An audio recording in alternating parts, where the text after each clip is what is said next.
stuck inside because it seems, from what I understand, we have a content sandwich of like 2 Oreo cookies and then the cream in the middle that is made of like toothpaste. I don't think you really want to talk about Harry's album. Oh, I thought you were talking about Inside. No. I mean, Inside is all. What the hell? Inside is. I don't want to even prematurely say it's all good, but Bo Burnham, comedian, musician, actor, went on hiatus from comedy in 2015? Must have been 2015. He says that he left for like 5 years because he started getting panic attacks on stage and blah, blah, blah. And when he was about ready to re-enter the comedy world after he had worked on himself for a while, the world caught on fire and everyone had to stay inside. And Except me. What do you mean, except for you? I had to work at a grocery store. That's right. Well, I mean, the first couple of months. The first couple of months were, until America was like, okay, we got to start making money again. Got to start putting people back out into the world again. Until that happened. Collectively, all of us were kind of stuck inside for a little bit. Not to mention Bo Burnham, who elaborates in his newish special, Inside. He did all of the production and writing and filming and editing himself in his house or apartment. I'm still not sure which it is. House, right? House, I'm pretty sure. House. And he filmed this 1.5 hour long comedy special called Inside and posted it or uploaded it to, Netflix without any warning. It just kind of came out. And then it got really, really popular. And then it got a limited run in theaters. And that's when David took me to see it because I had been meaning to see it for a while. TikTok was kind of taking the Jeff Bezos song and using it all over. And it was kind of unavoidable. However, I had a really good time with it. It made me feel really weird, and it made me feel really uncomfortable. I just saw it for the 3rd time last week. Well, what made you see it for the first time even? Critical. It was critical. He reviewed it for Moist Meter. Oh, did he? And he was like, this is pretty good. You should go see it. I was like, oh, okay. Because I don't know where I knew this guy from, Bo Burnham, but I knew of him. So I was like, yeah, whatever. I'll give it a watch. Yeah. And then I watched it in my room. And then the reaction bit that he does in it. Oh, yeah. Like, actually had me in tears. And just wondering how the hell he did it. Mm-hmm. So then when I heard that was coming to theaters, I was like, yo, I want to go see this in the theater. I think it'd be cool. Yeah. And so I dragged Nick along. And it was really cool. And it was my first time seeing it. And then after that, I showed it to my parents. And then I showed it to my roommates. And everyone had very different reactions. Because I think towards the end of the special, I don't know, would you call it like a concept piece?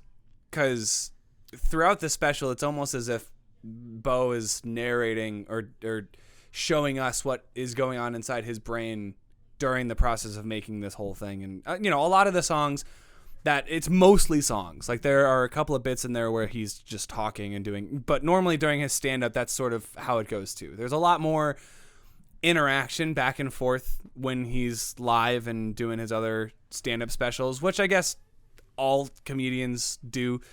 And he does some of that in Inside too, but obviously it comes off very differently because he's just talking to a camera.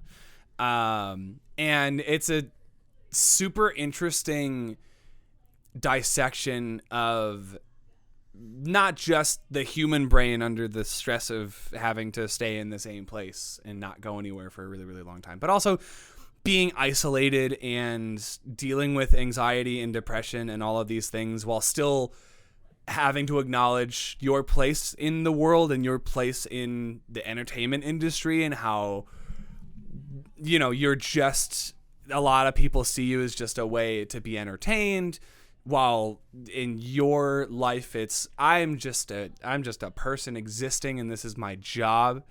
And we all kind of confronted a lot of hidden layers of ourselves within quarantine, I feel like. So it was really cathartic to see Inside. It was really cathartic to hear Bo Burnham's thoughts about everything, and there's a lot of really funny commentary in there. And then towards the end of the special, it stops really being funny and it starts just being like really sad to listen to. And there are some jokes that he makes about, particularly like I'm thinking That Funny Feeling. And when that song comes on, like there are some lines that he drops in there that like made me smile, but not even because I was laughing. It was just there's a specific line about like the ocean at your door, and then there's something preceding that. And then he goes on to talk about in All Eyes on Me, which is one of the last songs of this special. Again, no jokes, zero jokes. It is just a psychological deep dive. And he says something about, you say the world is ending, honey, it already did, and everything is going to shit.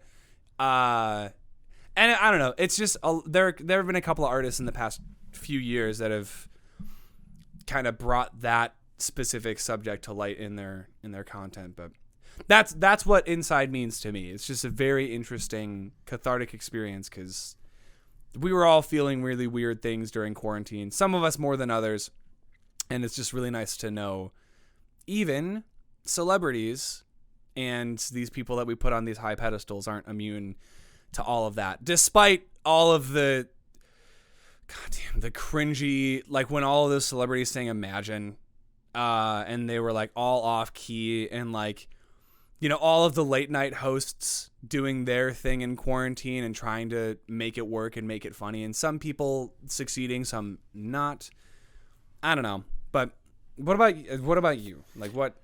I felt the the stress of trying to make a thing alone.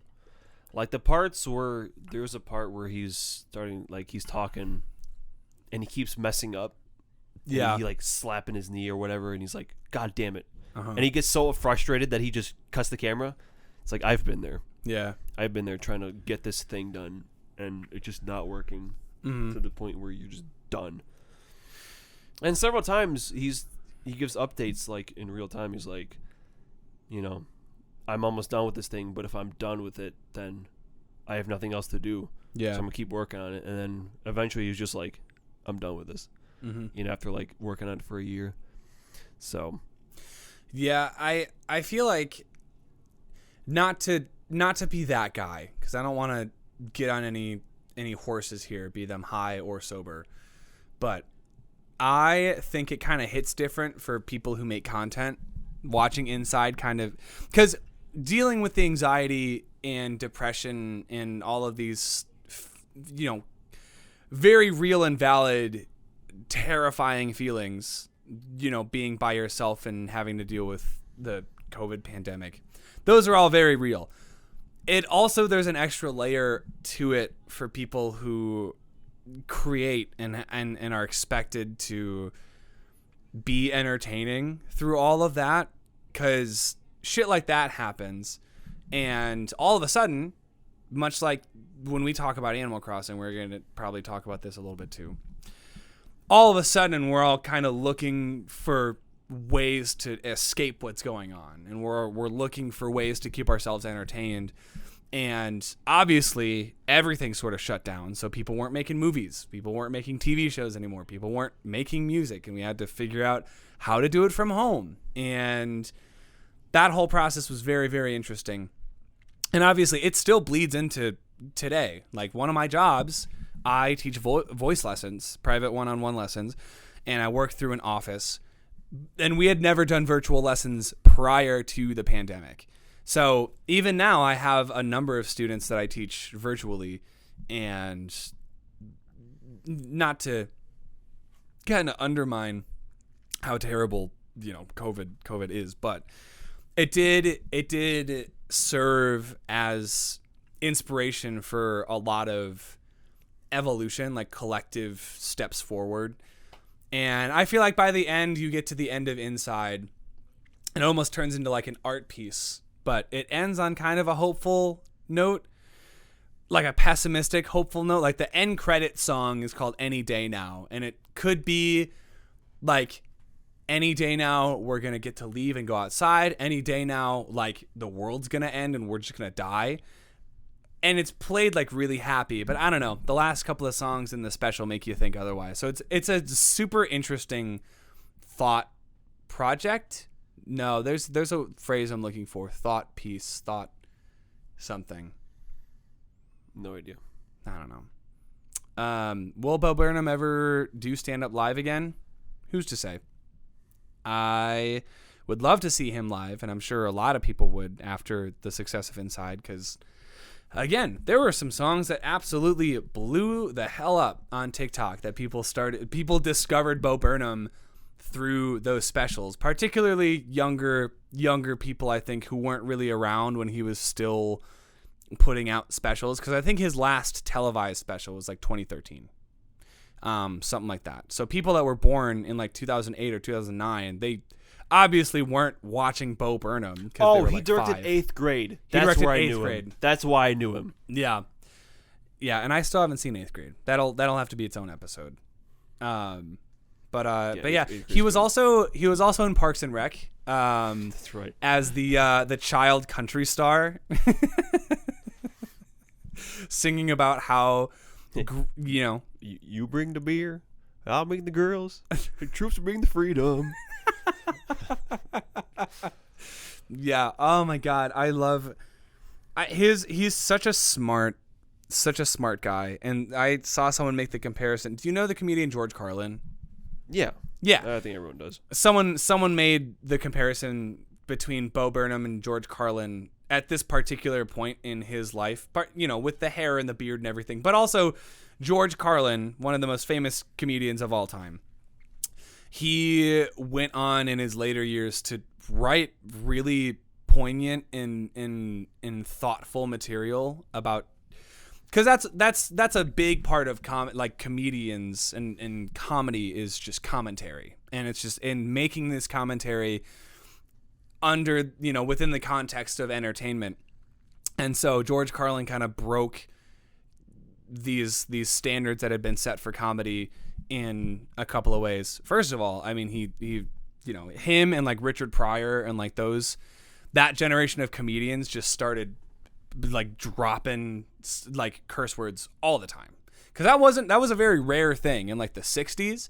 Like it wasn't until the 70s that comedians started getting more comfortable with just being like, shit this, fuck this. Like there's that whole George Carlin bit where he's, you know, doing the like, you know, the 7 curse words, or like the 7 like really, really bad words.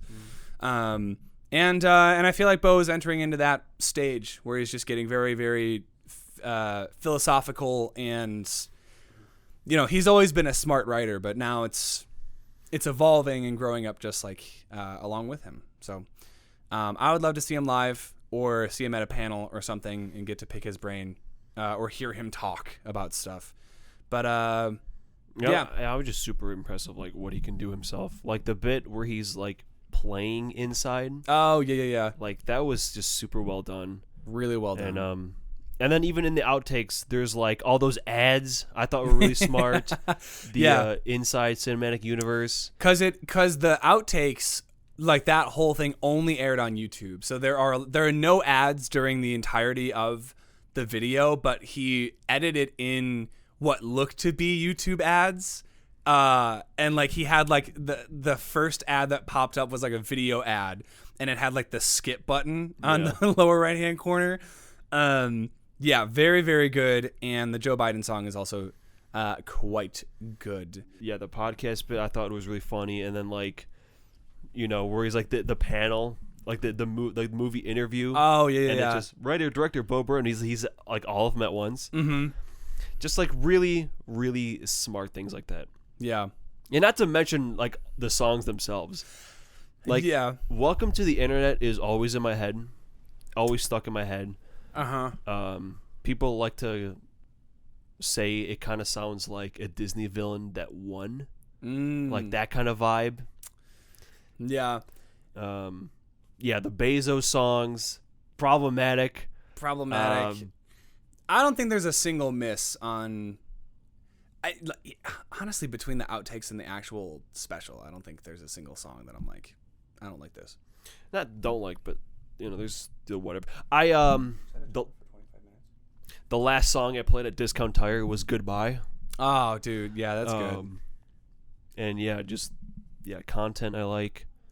Content's really good. I didn't realize. So Drew Gooden, YouTuber that I love to watch, in one of his intros, he was like, his whole thing is, "Hey guy," and that's guy is his audience, and he's like, "Hey guy, welcome back to YouTube, a website that I created. I'm back today with some more. Daddy made you some content. Open wide." And he just like says it deadpan, and I didn't realize it was from Inside until after I watched the special, and it made me appreciate Drew that much more. But oh shit too. Shit's a really good one. It just sounded like you're like, ah, shit. Yeah.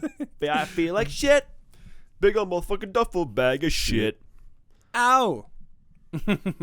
It's really good. So, I mean, obviously, if you haven't seen it, go do yourself a favor and watch it. Obviously, just like I've told people, if you, especially when we were still in quarantine, if you deal with like severe anxiety, maybe kind of know that going into the special, that there are going to be some sequences where, especially in like All Eyes on Me, that kind of freaked me out, and I think that's kind of the point that Bo is trying to push. But I can't think of a single other person who's such like a one-man talent. Yeah, like he can sing, he can write, he can play, he can edit, he can act, do color.